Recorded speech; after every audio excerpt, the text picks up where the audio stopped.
Hello and welcome to NHK Newsline. I'm Raja Pradhan with the news from Tokyo. Rescue workers in northern Japan continue to search around the clock to find survivors of a deadly earthquake in Hokkaido. 18 people are dead and 19 are still missing. The search effort is focused near the epicenter in the town of Atsuma, where all the missing people are from. Thursday's quake registered the strongest possible level on Japan's seismic intensity scale, setting off huge landslides that wiped out many homes. People in the town are keeping a close eye on the rescue operation. One of them is Tenma Takimoto. His younger sister, Maika, was buried by rubble. Good night were the last words we exchanged that night. I feel so sorry that I can't do anything to help her. It's heartbreaking. The 16-year-old high school student was later confirmed dead. More than 100 aftershocks have rocked the region following the magnitude 6.7 quake.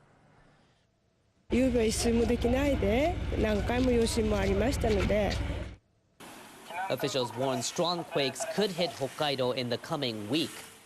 The tremor also battered parts of Sapporo, the prefecture's capital. Soil liquefaction caused buildings to tilt and roads to crack. I'm speechless. I've lived here for 20 years, but have never seen anything like this before. Thousands of people evacuated to shelters. Officials are asking supermarkets and convenience stores for supplies because emergency provisions of food and water are running low. Stores are also short of daily necessities. This one has run out of drinking water, flashlights, and noodles. The manager says he does not know when the store will be restocked. We feel bad for our customers. I'm sorry we don't have much left, but hopefully people can still find what they need. The prefecture's electric company says power has been restored to more than half of Hokkaido's 3 million homes. It says most of the rest will be back online by Saturday. Transportation services such as Shinkansen bullet trains are running again. So are streetcars in Sapporo and the city's subway. Most local train services are still suspended. And with the power back on at New Chitose Airport's terminal building, domestic flights have resumed. Some international flights will restart on Saturday.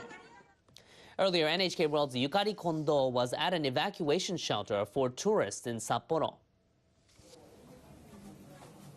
There are nearly 300 foreigners staying here, and most of them are from South Korea, according to officials.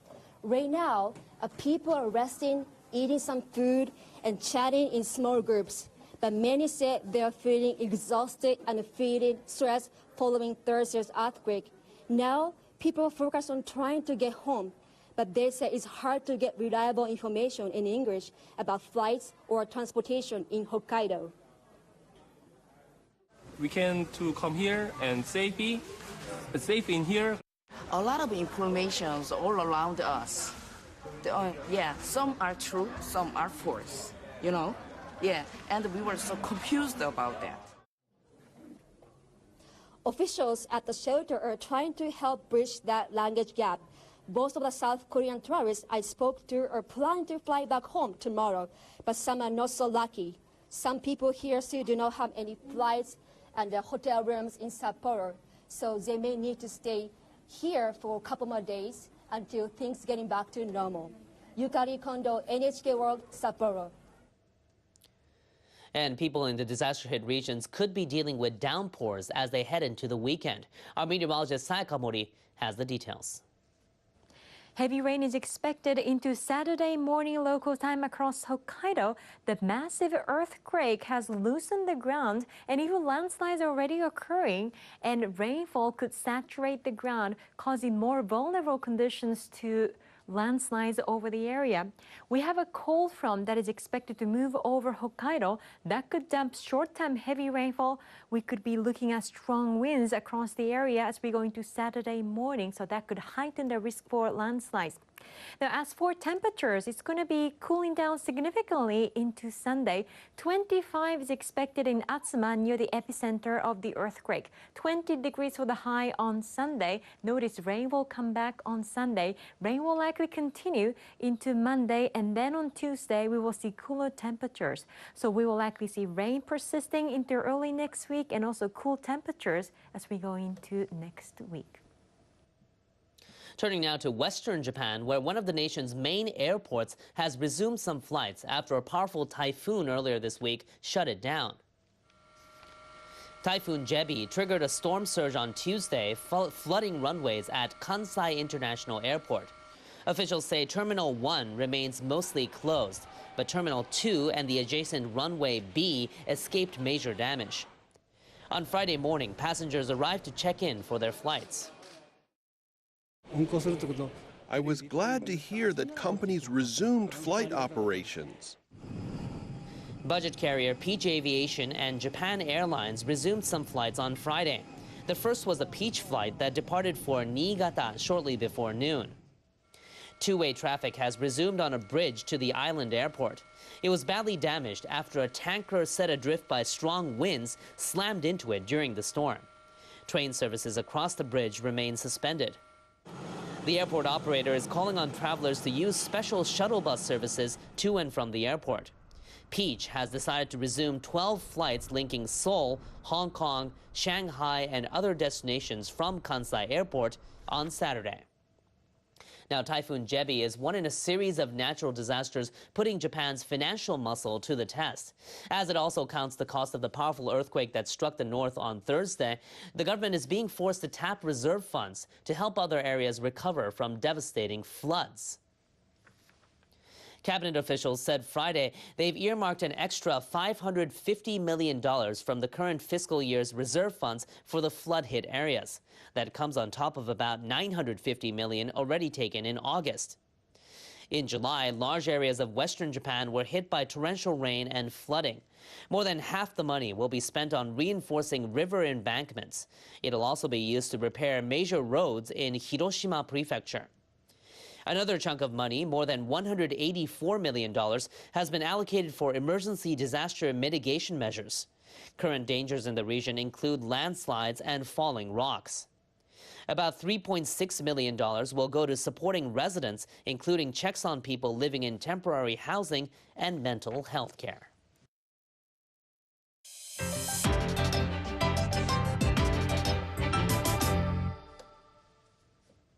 U.S. employment growth in August has beaten market expectations, leading many analysts to speculate the Federal Reserve will raise its key interest rate this month.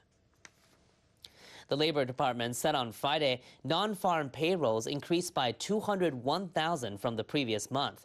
Analysts were expecting growth of about 195,000. The unemployment rate for August remained low at 3.9%.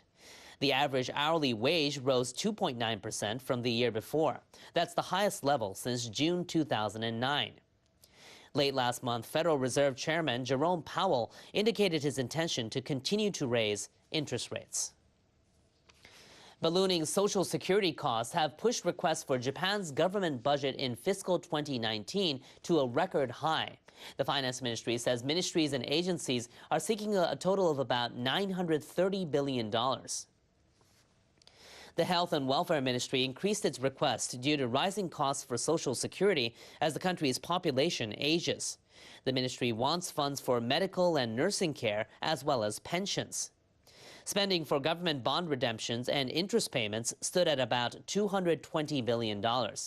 But total expenditures could grow further. That's because the government plans economic stimulus to ease the effects of a consumption tax hike scheduled for October 2019. Moving on now to checking the markets, Tokyo's Nikkei average closed the week sharply lower, extending its losing streak to 6 days. Our business reporter Maria Naka has more from the Tokyo Stock Exchange.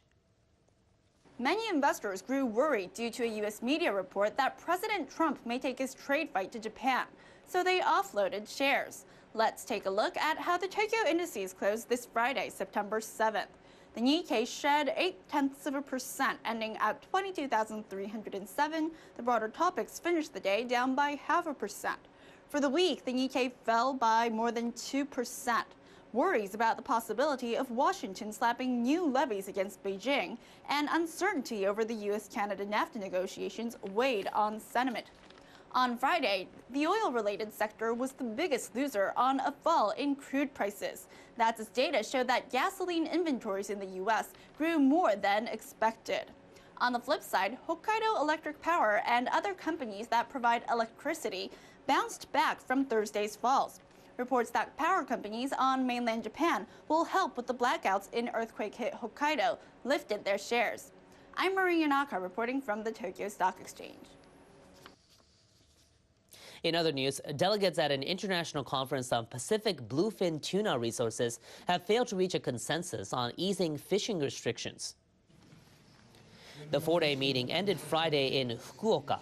Japan, the United States, South Korea, and 5 other members took part. Japan proposed raising bluefin tuna catch quotas by 15% from next year, arguing that resources in the Pacific are recovering due to restrictions. But others were opposed, including the United States and the Cook Islands. They said resources have not fully recovered in the 3 years since the restrictions were introduced. The chairperson of the conference suggested discussing Japan's proposal next year. Everyone accepted that idea except Japan. The country plans to first explain the situation to fisheries workers. It's deeply disappointing that the conference failed to agree to raise the quotas. Ota said the government will keep working toward getting restrictions eased at next year's conference. And next, here's a 3-day outlook on the weather for selected cities around the globe.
And that wraps up this edition of NHK Newsline.